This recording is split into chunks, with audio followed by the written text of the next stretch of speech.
there's a very sort of difficult sort of practice now building up in the Labour Party in which Labour Party candidates are offering tea with Peter Mandelson in exchange for vast sums of money. How much are we talking? Well, look, more or less than dinner with Tim Farron. I mean, I'm edging ahead of Tim Farron at the moment. And I'm getting slightly worried about this because, I mean, 1 tea a week is sort of okay, but 2 is, excessive. But they're very popular and people are offering lots of money. How much are we talking? Give us an example. No. Discretion doesn't permit me to. But, I mean, we're talking about thousands of pounds people are giving. What do we get? Is it full afternoon tea or just a tea and a biscuit? Some people come and say, I don't really want the tea because, I don't like sandwiches and cake. I mean, I just want to talk to you about housing policy or whatever. And people are very serious about it. Now, we've had another email from Martin McLeish in London, which is going to sort of set the tone for today's episode.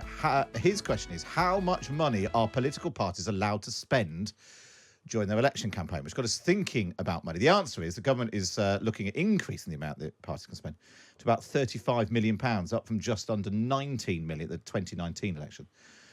Although the amount you can spend still depends on how many constituencies you're standing in. So that's the sort of the top line thing. But it got us thinking about money, how you spend it, how you raise it, how important it is to win an election. We had some pretty striking figures the other day. The Tories are on track to raise £50 million this year.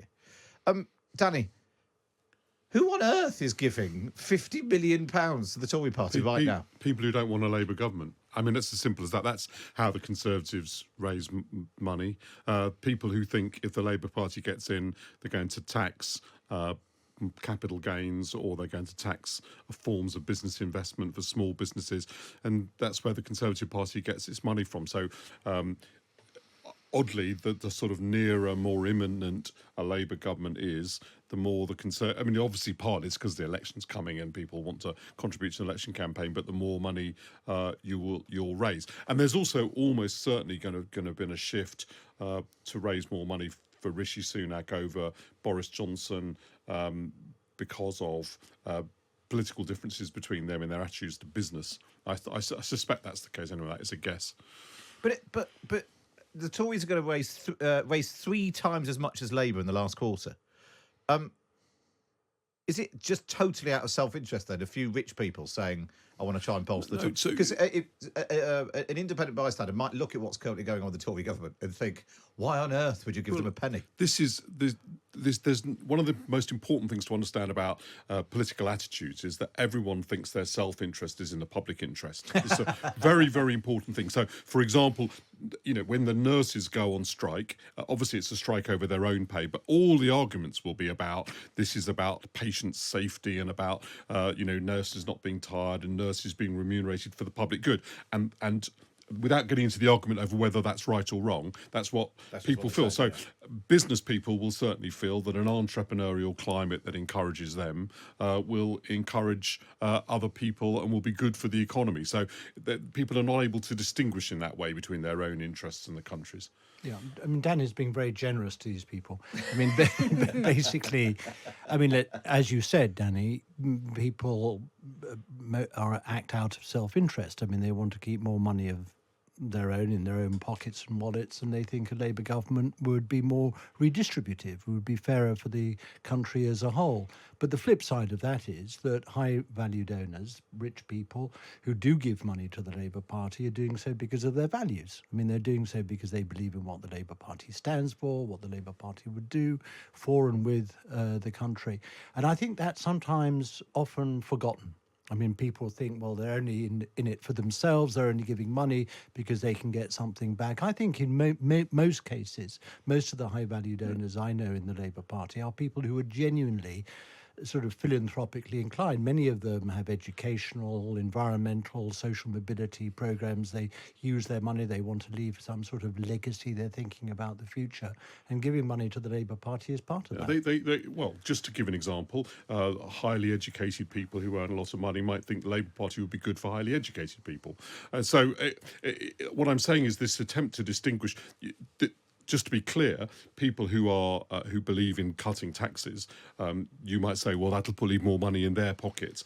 That's true, but it's also true that they, and in fact, I actually agree with them, think that if you encourage entrepreneurship and more people make more money, which is something I'm entirely relaxed about, Peter. As long as they pay their taxes. As long as they pay their taxes.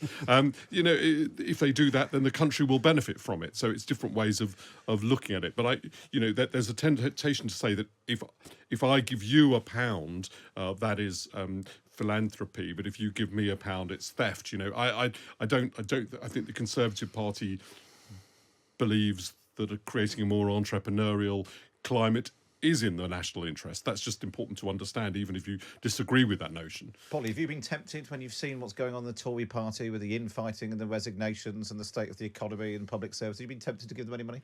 I did once give £5 to the Conservative Association at my university in return for a muffin. What? Some muffin. That's a lot. Yeah. I'd want a whole cake for that. It was. I was caught at a weak moment, and it was so that somebody's boyfriend could. It was anyway. It's one of my profound regrets, obviously. The funny thing about all of this, there was a lot going on with the sentence, so that somebody's boyfriend, that we didn't get to the end of. It's a longer story, but it was a good muffin. Yeah. We all get the opportunity to think about this when we vote, right? Should you be voting in your own interest, or should be voting for the interests of the country? And, we all of us make a balance of that.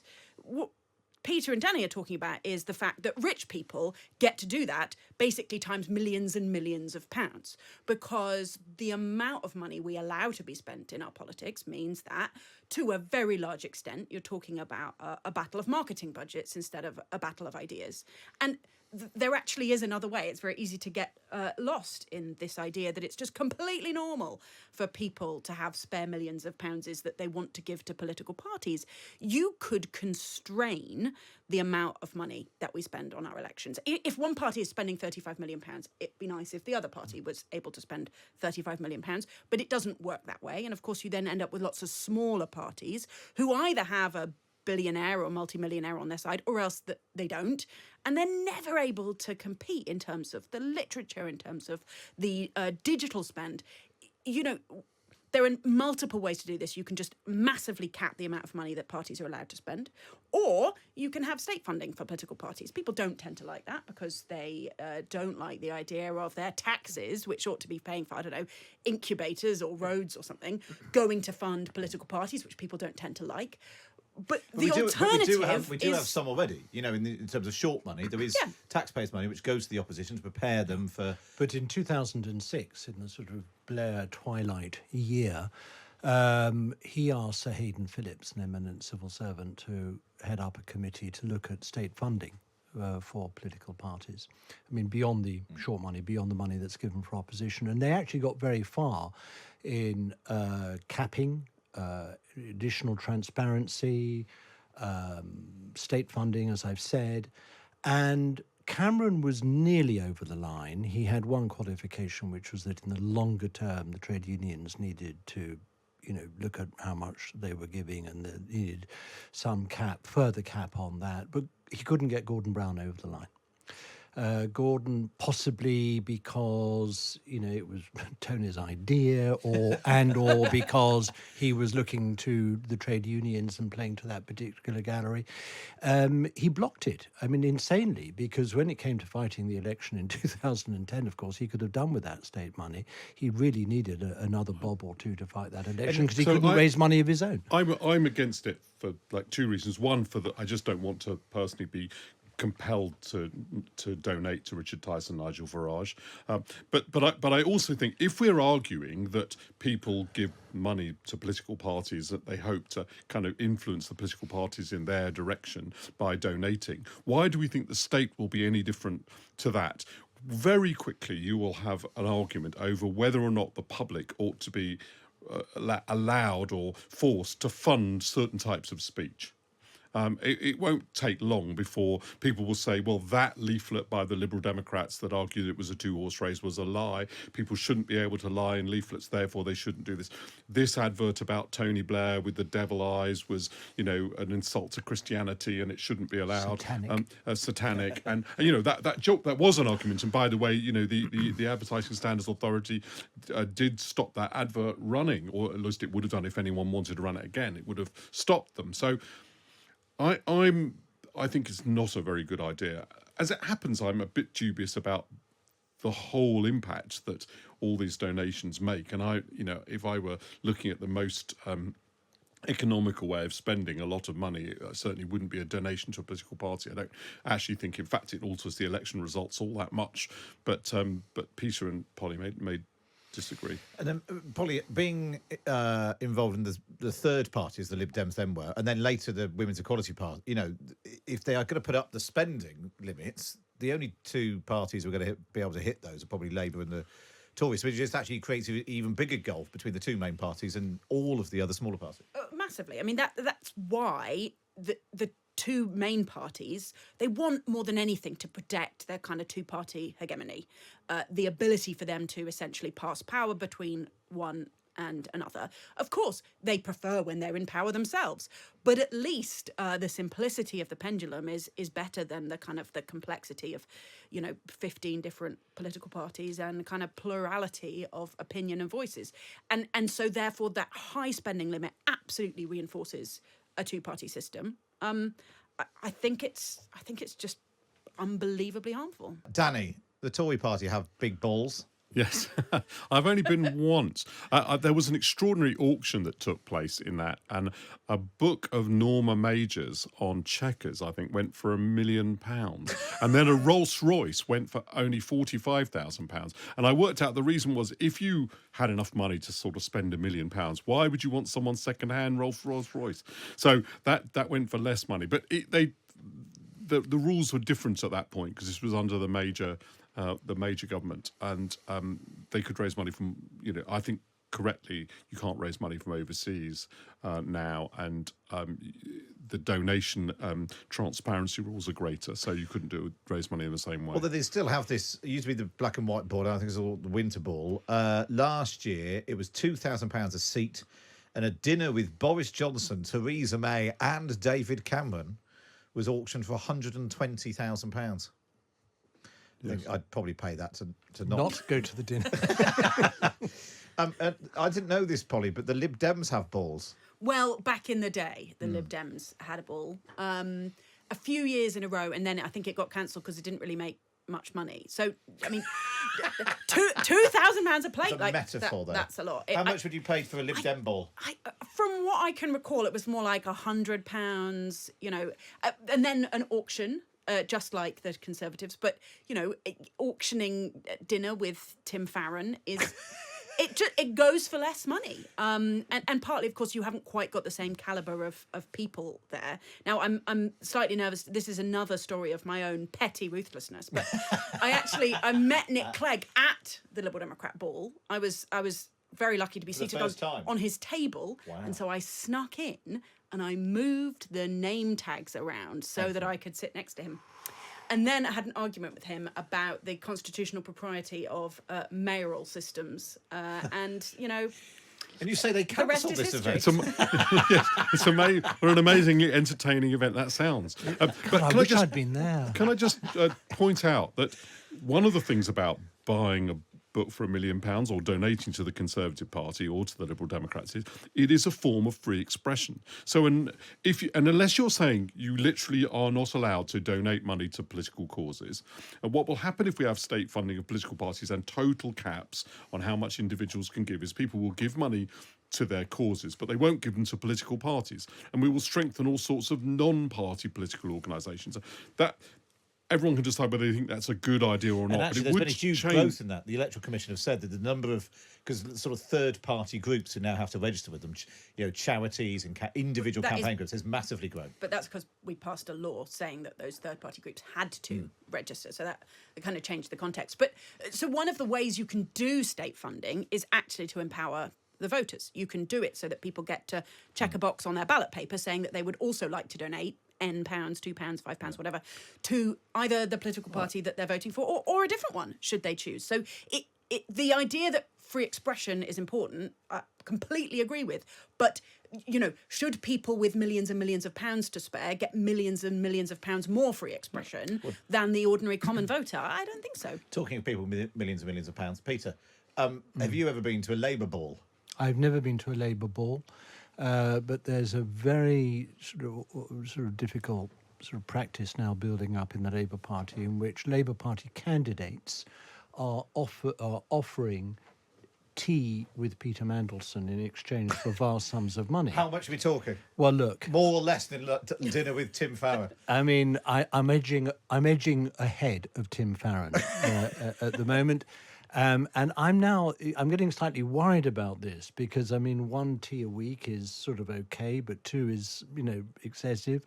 But they're very popular and people are offering lots of money. How much are we for these talking? teas. Go on, No, give us an example. No. Discretion doesn't permit me to. But, I mean, we're talking about thousands of pounds people are And giving. what do we get? Is it full afternoon tea or just a tea and a biscuit? Some people come and say, I don't really want the tea because, I don't like sandwiches and cake. I mean, I just want to talk to you about housing policy or whatever. And people are very serious about it. And they're sort of queuing up. But what kind of people don't like sandwiches and cake? Well, I mean, I don't think they should have people freedom of whose expression. personal trainers keep them under a strict maybe you want to regime. ban that too, Polly. So Everyone, mandatory tea, mandatory cake, mandatory sandwiches. I was pretty startled when I was involved in setting up an organisation publishing political ideas that wasn't a charity, that we had to register this organisation and discuss it with various regulatory authorities and assure them that we were going to follow various rules. And I think we ought to be a bit careful about how far we go with that regime. And it's true, of course, that people can buy more raffle tickets if they've got £1 million. They can also buy more yogurt, and we're not registered. Every week we end up back on yogurt. We're not registered. We're not, in my view, going to organise a society in which everybody has the same amount of money, because it's just impossible to do that. And the sort of society we live in, we wouldn't want to live. So there is a trade-off between the fairness and regulation. And I totally agree that the rules about transparency have been a good thing, though they do make it life quite hard, I think, for people who then decide they are going to donate political parties. But I think it's necessary. That trade-off is worth having. But I'm very worried about going a huge long length further. And what about your interactions with donors? Because obviously, the ideal way is that the person just agrees with the current policy platform of the party, and that's why they're giving the money. But obviously, some donors might want something in return. They want a change in policy. They want to talk about housing policy. How have you interacted with donors?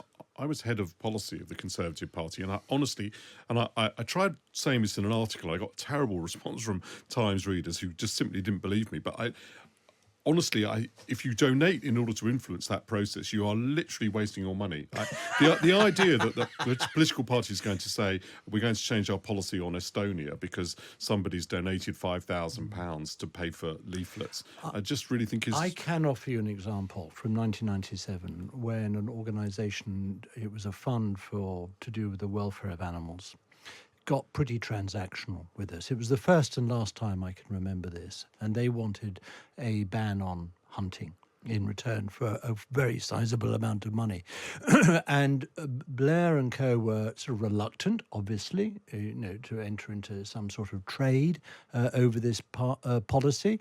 However, there were a lot of people in the party who wanted that ban, and a lot of MPs were coming and demanding it. And we got into a difficult situation where, frankly, we went a little bit too far, further than Blair wanted in making this commitment in our manifesto. And it was, frankly, under, not duress, but under some sort of pressure. It wasn't attractive, and it's not been repeated. But then shortly after that, when you got in, the first big scandal to hit you was Bernie Ecclestone. Was Ecclestone, yes. And that was, the question of whether or not there was any connection between his donation and Formula One being excluded from a ban I mean, this on was a rod cigarette for our advertising. own backs that we created. I mean, you see, we wanted to move more to high-value donors. You know, there was a limit to how much money we could get from party members, obviously. We wanted to reduce our dependency on trade union funding. This is in the 1990s. And the only place we could go was, therefore, to high-value donors. I mean, well-off people. And Bernie Ecclestone had been a huge contributor to the Conservative Party. Indeed, there had even been talk of a knighthood, floating around in return for the money he gave to the Conservative Party. But he wanted to switch to Labour. You know, we had a winning strategy. We were very attractive. Blair, was somebody he felt he could believe in, and he thought that he was going to lead the country in the right direction. He did not know then, and of course nor did we, that the European Union was subsequently going to propose a ban on tobacco advertising at Formula One. But because of the transparency rules that we introduced as the government, all this became known, Ecclestone's name sort of, as it were, up in lights, just as the European Union was proposing this change in policy, and we had to consider. And the officials said, well, look, we think Britain should support a phasing in, not an immediate ban, but a phasing in. That, of course, immediately looked to some as if the phasing in was a result of money, et cetera, et cetera, et cetera. And it all got extremely messy and difficult. And in the end, we gave Ecclestone's money back to him, not because he had done anything wrong, by the way, whatsoever, but because the appearances required us to regularise this. And so we gave the money back. And that was when Tony Blair said, I'm a pretty straight kind of guy. And that sort of hung around him then for the next 10 years. Well, he was a pretty straight sort of guy, and he remained so. Thank you, Matt. Very good. Well, let's talk about ways of spending this money. Once you've built your war chest, what's the best way? It sounds to me, Danny, like you think there's no point in having all this money. No, I no point is too strong, because obviously no point is too strong, and I think it'll get a weaker argument. One of the things that's going to happen is targeting advertising on the internet will be like direct mail is much more effective. So I do think that sometimes the controversy sustained by getting some money has been actually more damaging than the good the money does. But I will give you an example as I was challenged to the worst spending that we did. We Conservative Party got hold of the idea that, and Peter will tell us whether it was useful for him, that the Labour Party had got a big database called Excalibur, and you put in all your press cuttings and basically got into a database, and it was going to cost us £1 million. And I remember that the party made quite an effort to raise from various people £1 million to pay for this machinery, and I engaged with the donors one of the very few times to tell them how useful it would be to have this machine. Anyway, we got it. And what was it supposed to do? Entirely. Well, there's a very good question which still remains unanswered. As far as I can see, it was a big electronic dustbin that required three members of staff to be feeding pieces of paper into this. The idea was that you could basically search past paper. You wouldn't need to do this now. What year was this?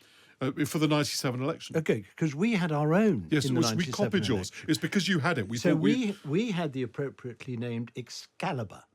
So the same. The same name. Yeah. That's the same name. We had it, and its its reputation became the sort of stuff of a great myth, of the King Arthur's legend. It was very appropriately named. And this myth was that, we had this extraordinarily powerful computer. In fact, it was, as Danny has said, a giant sort of dustbin in which we fed endless So hang on, you Conservative wasted money Party. on it, and then you briefed that it was brilliant, so that they then That's did exactly the what same thing. happened. Exactly. We spent £2 million between us on entirely useless matching technology. It's like the advertisements that we did about John Major. And we made a great fuss and bother about saying, no, it wouldn't be appropriate to personalise these attacks on John Major. We're therefore not going to use these advertisements. So they're too personal. Tony Blair's personally decided that it really would be below us and unseemly, to have these advertisements, which featured and mocked John Major. And of course, we never had any intention of releasing and using these advertisements. But the moment it became known that we were not going to use them, They somehow seeped into the media.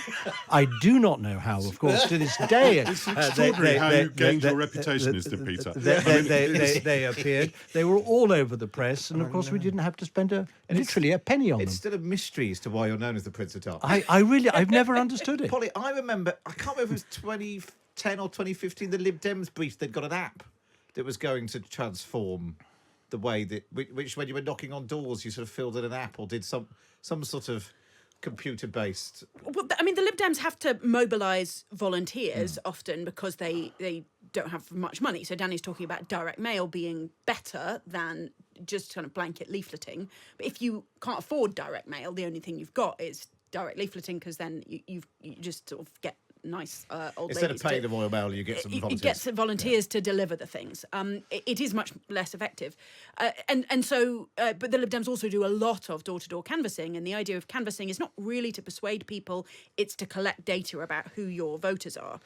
And certainly I've done loads of canvassing, which is just, a clipboard and a piece of paper, but that really slows you down, right? This mass digital advertising is a huge growth industry in politics. I mean, I think the Liberal Democrats were on the receiving end of a lot of very effective Facebook advertising in 2015. 15 in particular, In 2016, we now know that the Leave campaign concentrated a colossal amount of spend in the final days of the referendum, money, incidentally, that was obtained, we now know, we didn't know then, from a lot of it from Russian sources, and that definitely helped sway the referendum. 2019 is another example, I think, of very effective digital advertising spend on Facebook by the Conservative Party. I had somebody who always voted Labour and who in 2015 and he ended up voting Conservative, and she said to me, I was saying to my husband the whole time, Labour's going, my fear is Labour will wreck the economy.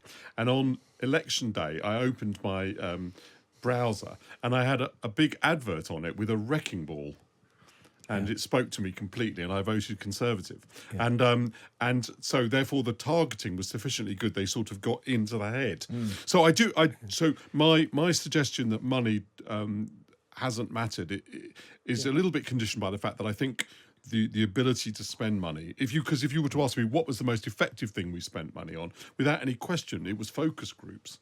Without any question, the Tory party went through a period where honestly people were turning up after the 97 election, were turning up in reception trying to get paid, because the Conservative Party was literally bust, which I felt very strongly because I was a director of the Conservative Party, so I was liable for it.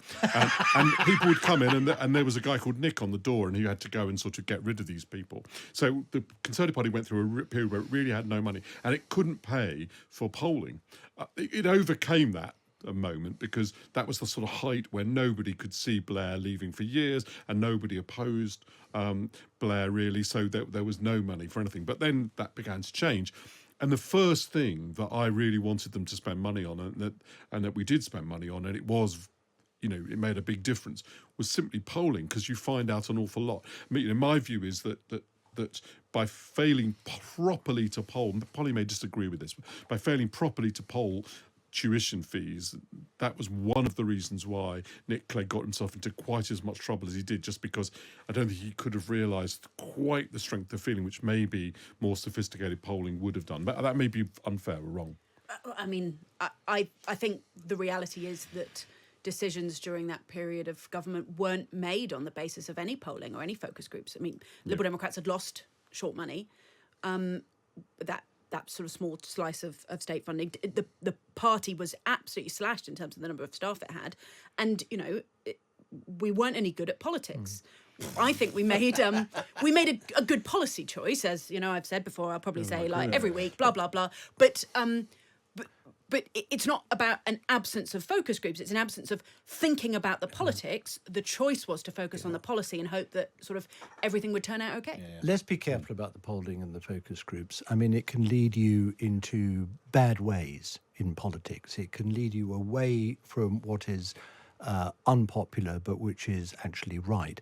And what, you take tuition fees, the public, they wouldn't want to say they want to spend more on their kids' university education, but when properly explained and when they see what the alternative is, they will at the end of the day come round to saying, well, actually, this is a necessary and good thing to do. That should be guided by good policy, not by good marketing. You need to know how people react to things, because sometimes you find they don't know what tuition fees mean. So you just find all sorts of things you don't know. I feel like there's a whole episode for us to do on the value of polling and focus groups and when they're good and bad. Let's just give an example of spending. When we said we were going to talk about spending and bad things we've spent money on, this was your pick, Peter, of an example of what not to spend your war chest on. These 6 pledges are now carved in stone. They're carved in stone because they won't be abandoned after the general election. Now, to be fair to Ed Miliband. Just to be fair to Ed Miliband, just for one moment. When he was on the way... No, come on, let's be fair. Fair dues. When he was on the way to Hastings to unveil the Edstone, and he saw a picture of this sort of vast, great sort of stone object, his little antennae started twitching, thinking, is this such a brilliant idea? And by the way, if you want to read the funniest account that exists of the Edstone, you must buy Trains, Planes and Toilet Doors by Matt Chorley. It is the funniest book about politics, and I'm actually going to buy half a dozen copies to give for Christmas presents, hoping for an author's discount. Well, you can get an author's signature. Thanks a lot. We need to crack on. Right, in a minute, we're going to do your questions that you've emailed in. Email howtowin@thetimes.co.uk. Right, enough questions from me. Some questions that have been sent in by listeners. In fact, David's been in touch saying, I'd enjoyed dinner with Tim Farron. So there we are. I once accidentally left the restaurant without paying after dinner with Alistair Carmichael. It's the sort of content we're here for.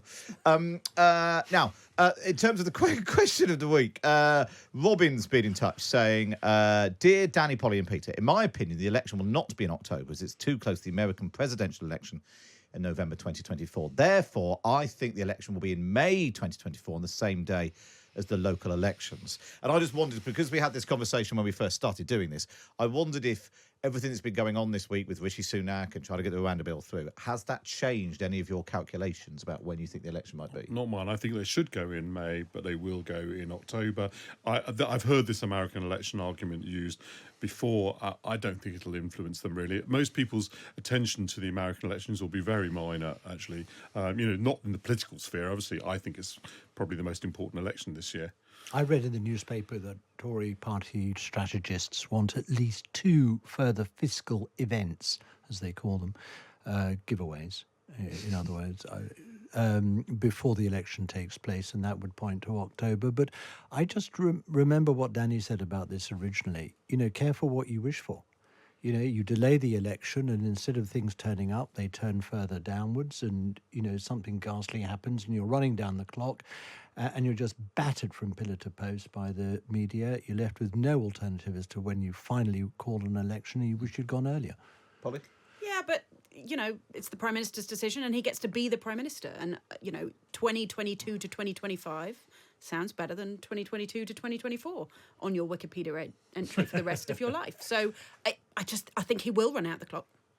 Last question. James says, can you use your influence with Sir Ed Davey, I think that's my influence, he claims, to get Polly on the Lib Dem peerage list for the new year? Then in time for Epiphany, we could have 3 magi of equal standing. Is that what you'd be? The 3 of you? We have 2 barons. I don't know if I'd be a baroness. I'd rather be a duchess or a countess, but I think they're not really... Countess would be good. Yeah, they're not giving those out anymore. I mean, the main problem is that the Liberal Democrats probably won't offer any peerages for the next decade because they slightly have... they got a lot out of the coalition period. The other small problem is they're not actually a member of the party, and that might be a deal breaker for them. You could be a bishop. Yeah. I mean, But then she won't be a working peer. And the point about creating peers, if from a political party, is that you've got to be, good staff, good background, committed to public service, and actually going to turn up and vote and speak.